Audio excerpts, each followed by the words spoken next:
Welcome back to the Mad Genius Thesis. Yes. Each week we ask the question, is there a link between genius and madness? Yeah. And this week, we're really excited to be diving into the world of manic-depressive illness. Right. Through Kay Redfield Jamison's memoir, An Unquiet Mind. Yes. Now, for those of you who maybe aren't familiar with her work, Kay Redfield Jamison, she's a prominent psychiatrist. Yes, very prominent. Specializing in mood disorders. Yeah. And someone who herself lives with manic-depressive illness, which I think really adds another layer to it. yeah, another layer to this whole thing, right? Yeah.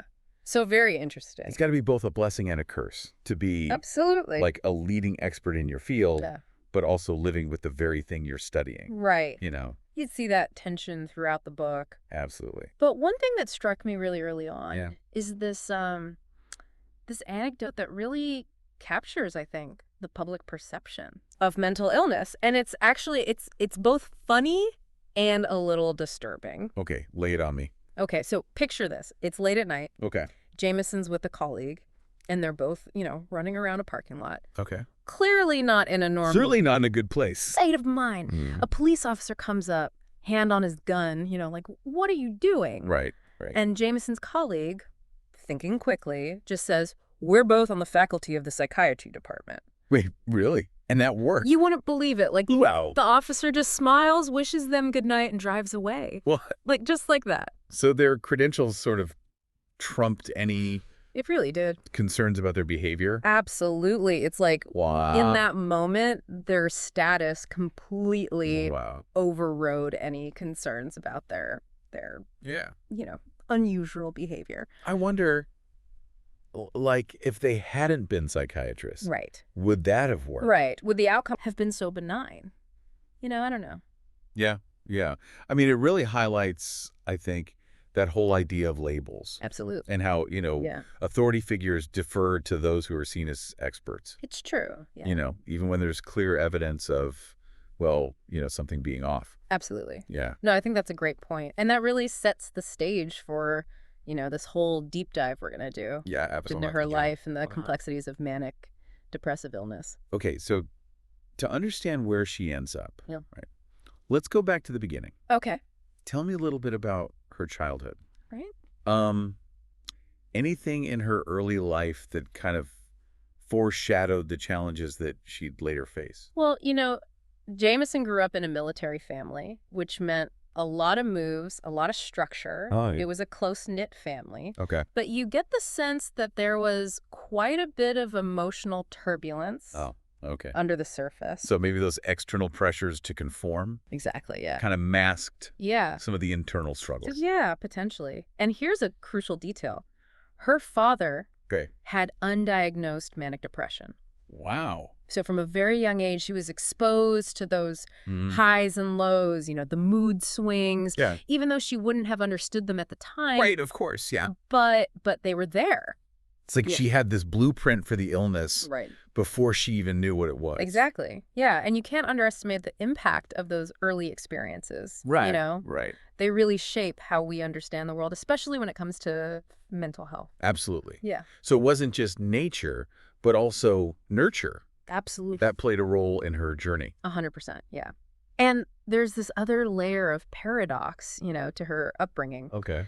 On one hand, she was encouraged to be independent, to be intellectually curious. But on the other hand, she faced these really strict social expectations, especially as a young woman Right. in this conservative military environment. Yeah. It's like being pulled in two opposite directions. Yeah. Right.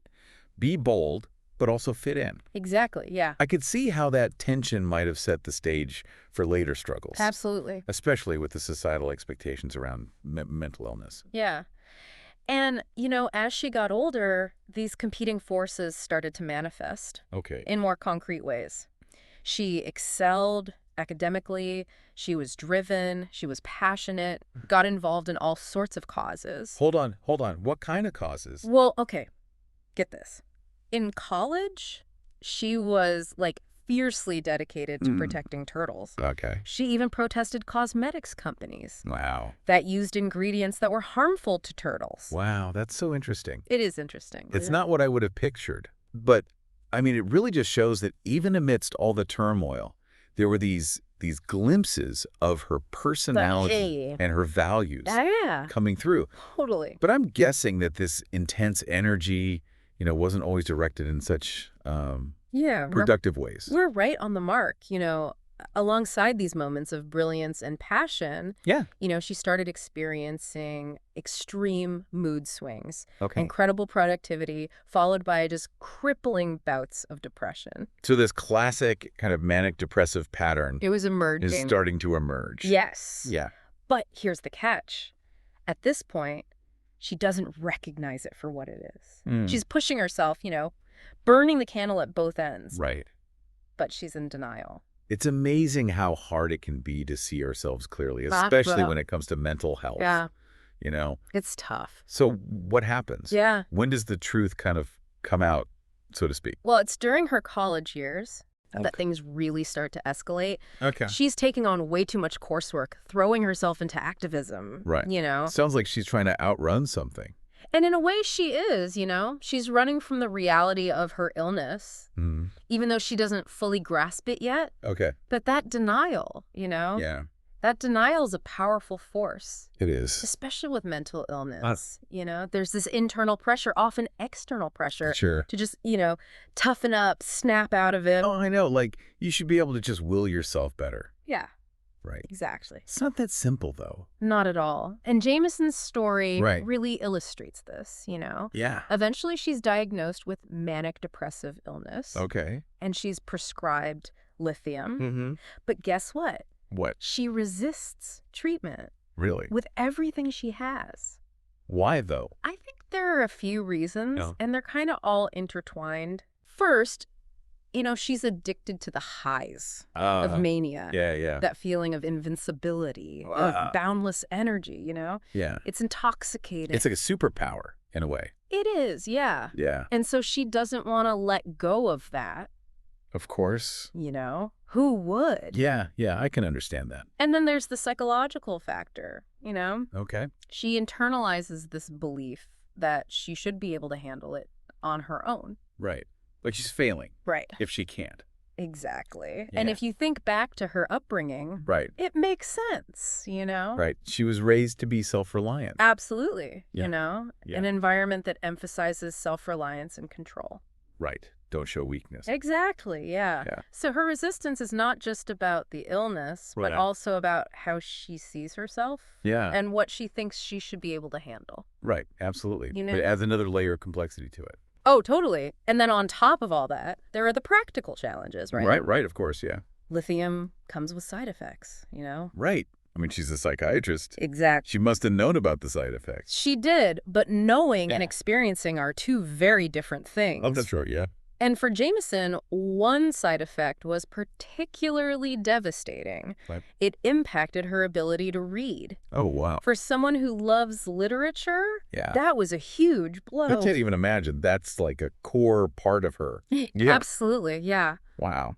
She couldn't read serious literature for 10 years. Oh, my goodness. And to make matters worse, she has this crazy encounter with the police. What? They pull her over because they think she's on drugs, thanks to wow. lithium side effects. It's just a perfect example of how that stigma surrounding mental illness Absolutely, combined with a lack of understanding can lead to these really scary situations.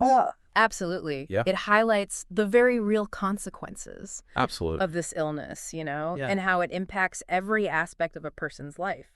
It's a reminder that it doesn't just affect the individual.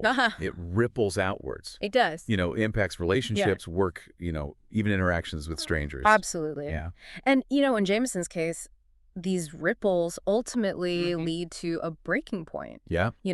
Despite her resistance, a part of her knew she needed help. It's like this battle raging inside her between the allure of mania and the terrifying reality of losing control. Right. And ultimately that loss of control is what happened. Tragically, yes. She experiences, a full-blown psychotic break, complete with vivid, terrifying hallucinations. Yeah, it sounds awful. It's really bad. What kind of hallucinations? Well, The most vivid one that she describes is seeing a blood-filled centrifuge Oh, wow. spinning inside her head. Oh, gosh. And then outside of it, Yeah. just splattering blood everywhere. It's a really chilling image. It is. Yeah. It really underscores the danger of this illness. Yeah, wow. So this psychotic break, as horrifying as it must have been, was sort of a turning point.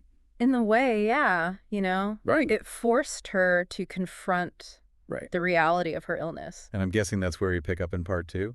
That is exactly right. We'll delve into how she navigates treatment, Okay. the ongoing challenges, and how her personal experiences really shape her professional journey. Can't wait to dive in. See you in part 2, listeners. Yeah, see them.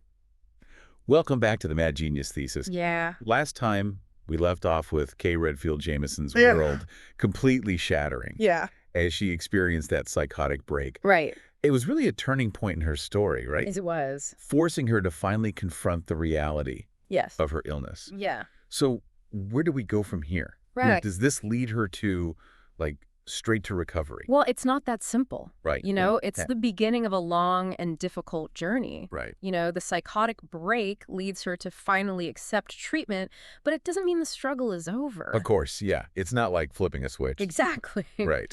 She still experiences cycles of mania and depression, and each one takes its toll. Yeah. She describes the depths of her suicidal depression in really harrowing terms. How so? Well, she includes these really powerful quotes from her psychiatrist's notes Right. that really capture the severity of what she's going through. Phrases like patient intermittently suicidal, despairs for the future, It's heavy stuff. It is heavy stuff, and afraid to leave my office. Yeah. These aren't just clinical observations. Right. These reveal, a woman on the edge. It's heartbreaking to hear. Yeah. Especially knowing that she's not only a patient, Right. but she's also this highly respected professional in the field. Yes. It really underscores the point that mental illness doesn't discriminate. It does not, Yeah. And it reminds us that recovery isn't linear. Right. Right. There are going to be setbacks. Sure. Times when it feels like all the progress you've made has just vanished. Right. Jamison even attempts suicide. Wow. Which is another major turning point. Wow. That's heavy stuff. But I also want to know, how does she come back from that? Yeah. What helps her find that strength to keep going? I think her support system plays a crucial role. Okay. Yeah. Her family, especially her mother, is there for her unconditionally. Yeah. But it's not just about, having people around. It's about finding purpose. Yeah. Something that gives you a reason Okay. to keep fighting. And for Jamison, is that tied to her work? Absolutely. Okay. She channels her pain into purpose. Hmm. She dedicates her career to studying and treating mood disorders. Okay. It's like she takes all that raw experience, all that suffering, Yeah. and she turns it into a force for good.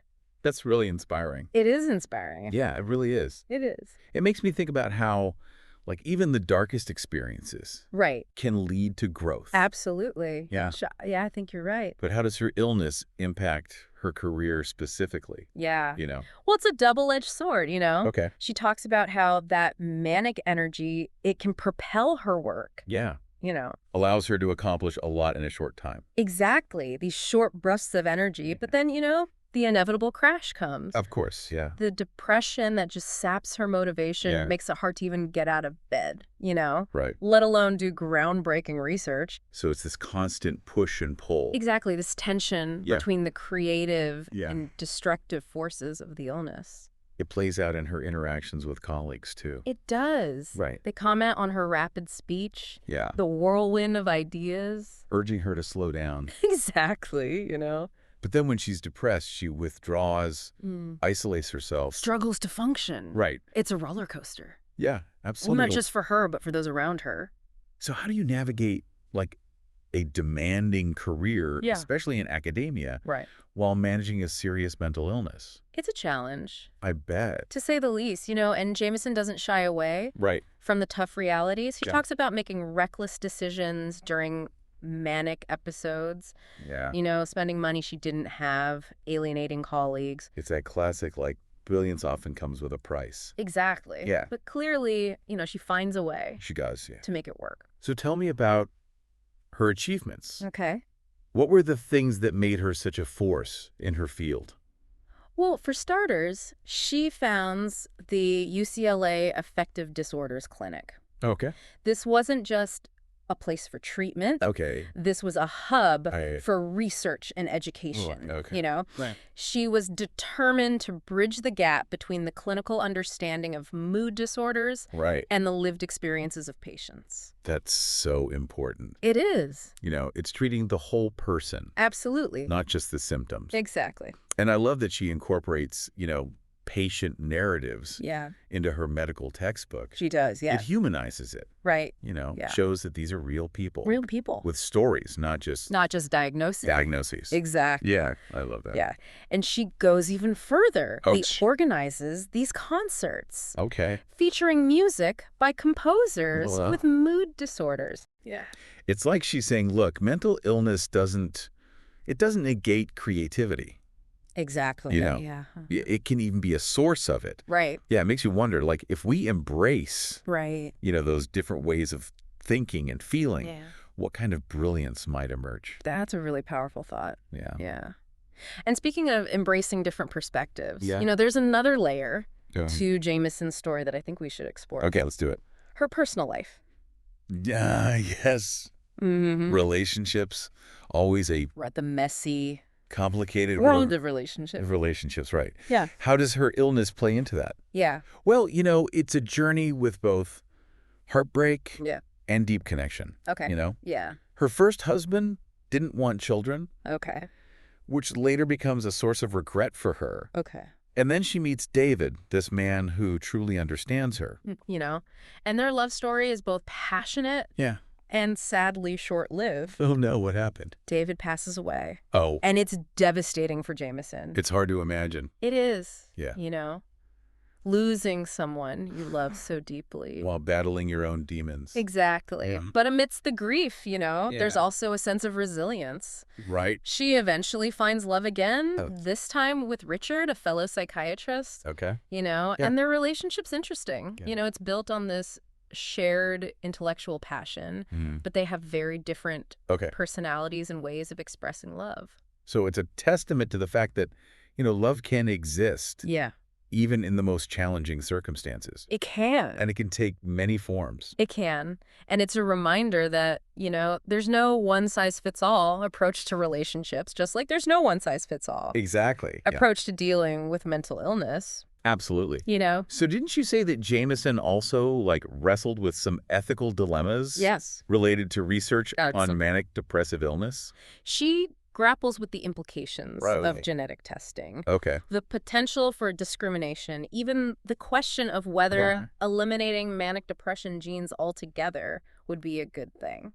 Why would that be a bad thing? Well, she raises this really thought-provoking question. Okay. What if eliminating those genes Yes. leads to a loss of creative energy in society? Wow. You know? That's fascinating. It is fascinating. It really does go back to that whole, mad genius Right, back to. idea, right? Exactly. It's suggesting that there might be a link Yeah. between certain mental traits and creativity, It's possible. even if those traits come with challenges. Absolutely. And it's about recognizing Yeah. that mental illness is complex. Of course, yeah. There's a spectrum of experience. And it's about acknowledging the potential contributions Yeah. of those who think and feel differently. It's like she's saying, hold on, this isn't as simple Exactly. as just erasing Yeah. something that we deem bad. Right. There's a lot more to consider here. And that brings us to another turning point Okay. in Jamison's journey. Yeah. Her experience Okay. with brain imaging technology. All right. She learns about the physical changes in the brain Yeah. associated with manic-depressive illness. So she's confronting not just the emotional and psychological, but also the biological. Exactly. She sees these abnormalities on her own MRI. Wow. And her reaction Yeah. is a mix of fear and hope. Yeah. Fear of what these findings might mean, Right. but also hope Right. For progress. for scientific progress, for better treatments. You can almost feel the tension between those two emotions. Yeah. It's like on the one hand, there's this validation, right? Yeah. Like proof that what she's experiencing is real. Right. It's not just in her head. It's not just all in her head. But on the other hand, there's this fear of the unknown.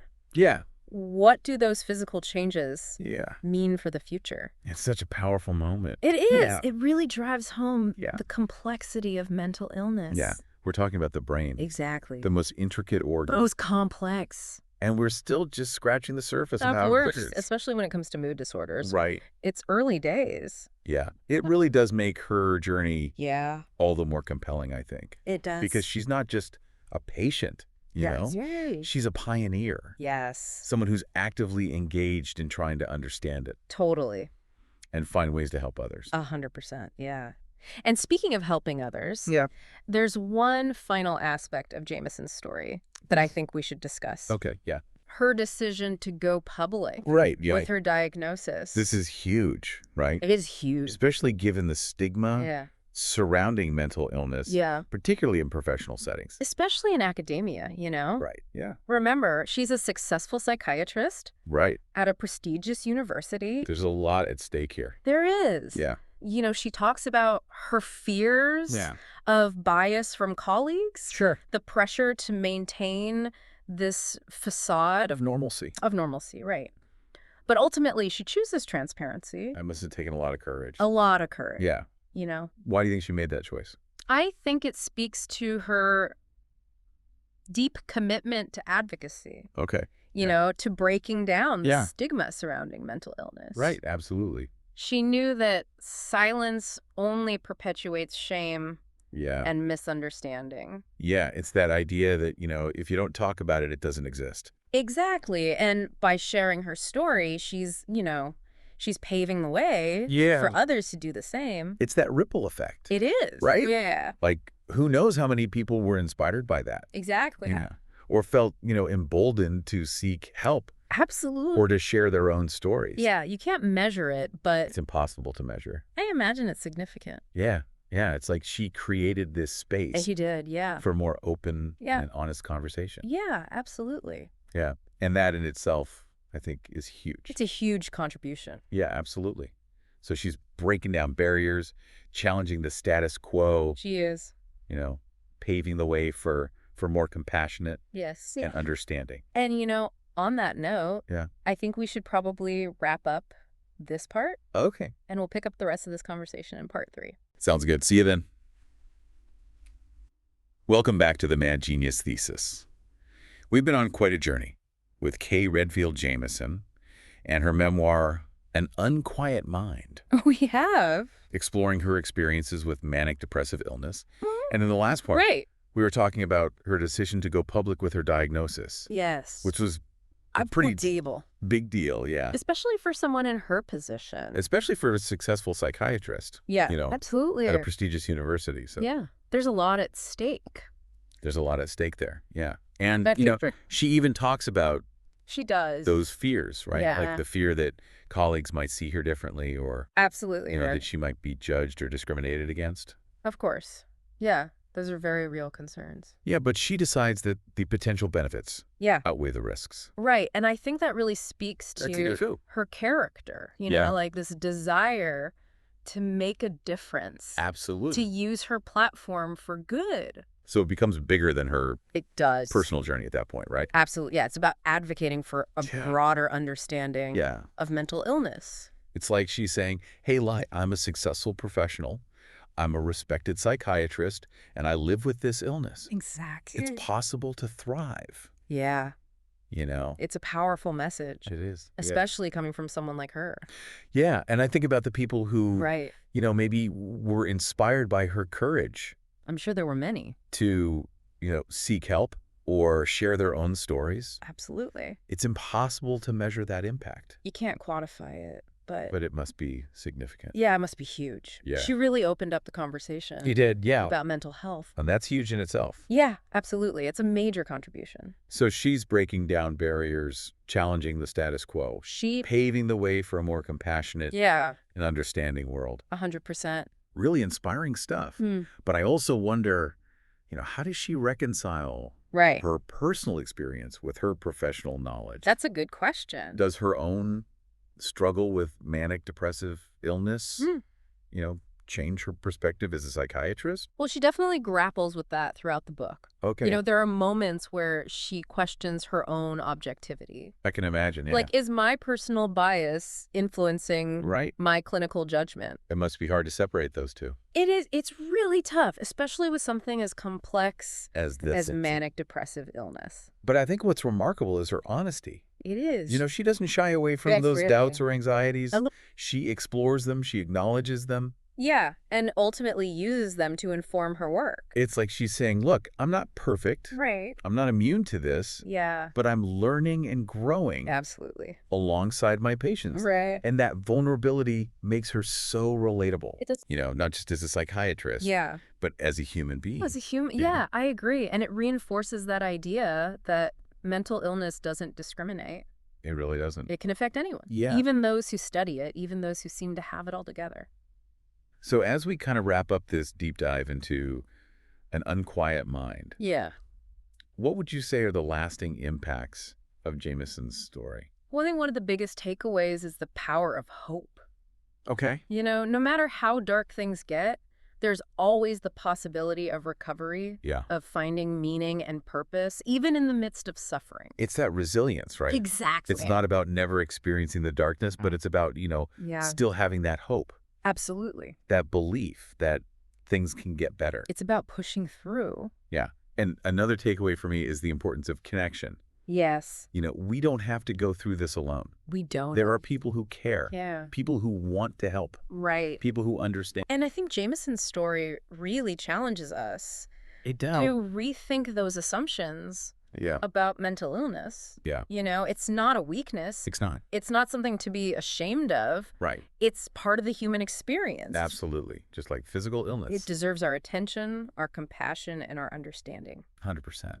I want to leave our listeners with one final thought. Okay. Jamison talks about the concept of love-watching madness. Yes. Which I just think is such a powerful image. It is powerful. This idea that love can coexist with mental illness. Yeah. That it can help us navigate those difficult times. It's a reminder that we don't have to be perfect. Right. To be worthy of love and support. Absolutely.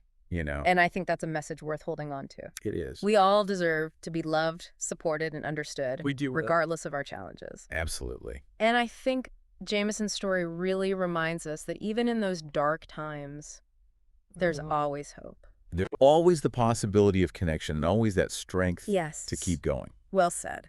So thank you for joining us for this deep dive into An Unquiet Mind. Yeah, thanks for listening, everyone. We hope you found it as insightful and thought-provoking as we did. We did. And we encourage you to continue these conversations. Yes. About mental health. Keep them going. Remember, knowledge is power and empathy is key. Couldn't agree more. Until next time on the Mad Genius Thesis. Say